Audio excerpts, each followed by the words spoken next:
सम्राटों के सम्राट सम्राट अशोक को कौन नहीं जानता। सम्राट अशोक का नाम इतिहास में उनके शासनकाल से चला आ रहा है, जिन्होंने भारतीय इतिहास में अपनी छाप छोड़ी है। दोस्तों, आज हम आपको सम्राट अशोक के बारे में चंड अशोक से लेकर महान चक्रवर्ती सम्राट अशोक बनने तक के संघर्ष के बारे में बताएंगे। आइए जानते हैं। सम्राट अशोक का जन्म 304 ईसा पूर्व पाटलिपुत्र पटना में हुआ था। इनके पिता का नाम बिंदुसार एवं दादा का नाम चंद्रगुप्त मौर्य था। इनकी माता का नाम सुभद्रांगी रानी धर्मा था। इनकी 4 पत्नियां थीं, देवी, कारवाकी, तिसरक्षिता और पद्मावती। इनकी संतानें देवी से पुत्र महेंद्र, पुत्री संघमित्रा, कारवाकी से पुत्र तीवर और पद्मावती से पुत्र कुणाल था। इनके जीवन काल के बारे में बताएं तो ये अंतिम लड़ाई कलिंग युद्ध से पहले जहां तक इनकी निगाहें पहुंचती वहां तक इनकी जमीन हो जाती। इनका राज्य उत्तर में हिंदकुश तक्षशिला से लेकर दक्षिण और गोदावरी नदी सुवर्णगिरी पहाड़ी के दक्षिण तथा मैसूर तक था। तत्पूर्व में बांग्लादेश, पाटलिपुत्र से पश्चिम में अफगानिस्तान, ईरान, बलूचिस्तान तक पहुंच गया था। सम्राट अशोक का साम्राज्य आज का संपूर्ण भारत, पाकिस्तान, अफगानिस्तान, नेपाल, बांग्लादेश, भूटान, म्यांमार के अधिकांश भूभाग पर था। ये विशाल साम्राज्य उस समय तक से आज तक सबसे बड़ा साम्राज्य रहा है।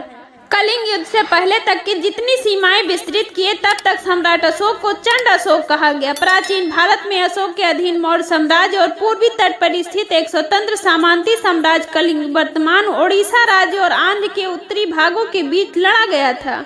ऐसा माना जाता है कि यह लड़ाई धौली पहाड़ियों पर लड़ी गई थी, जो दया नदी के तट पर स्थित है। यह लड़ाई 262 ईसा पूर्व सम्राट अशोक के राज्याभिषेक के 8वें वर्ष शुरू हुई थी और समापन 261 ईसा पूर्व हुआ। इस युद्ध में लगभग 2.5 लाख लोगों की जानें गईं, ऐसा माना जा सकता है। परिणाम यह हुआ कि अशोक ने रक्तपात देखा और रक्तपात भरी 2.5 लाख लोगों की चीखें कानों में गूंजती रही, जिस कारण अशोक का हृदय परिवर्तित हो गया। फिर कलिंग युद्ध की राजकुमारी पद्मा के कहने पर 7 दिन तक सोचते रहे। 7वें दिन अपने भतीजे उपगुप्त के सहारे, 10वें दिन तलवार और हिंसा से साम्राज्य को जीतने का मार्ग छोड़कर निग्रोध नामक भंते से बौद्ध धर्म की दीक्षा लेकर अशोक विजयदशमी के दिन वो उद्बोधित होकर सारा बौद्ध धर्म प्रचार प्रसार के लिए समर्पित कर दिया। आज विश्व में 54 देश हैं जो बौद्धिस्ट हैं। वह किसी और की देन नहीं बल्कि महान सम्राट अशोक के प्रचार प्रसार से हैं। उन्होंने भारत में तमाम शिलालेख लिखवाए, समय संबुद्ध के 84,000 उपदेशों को जीर्णोद्धार करके 84,000 स्तूप बनवाए और अपने बेटे महेंद्र और अपनी बेटी संघमित्रा को सम्यक संबुद्ध के प्रचार प्रसार के लिए लंका सहित विश्व के कई देशों में हमेशा के लिए भेज दिया। धीरे धीरे अशोक का साम्राज्य इतना फैल गया कि सम्राट अशोक के शासनकाल में एक दिन ऐसा हुआ कि सूर्योदय हुआ और सूर्योदय ही रहा।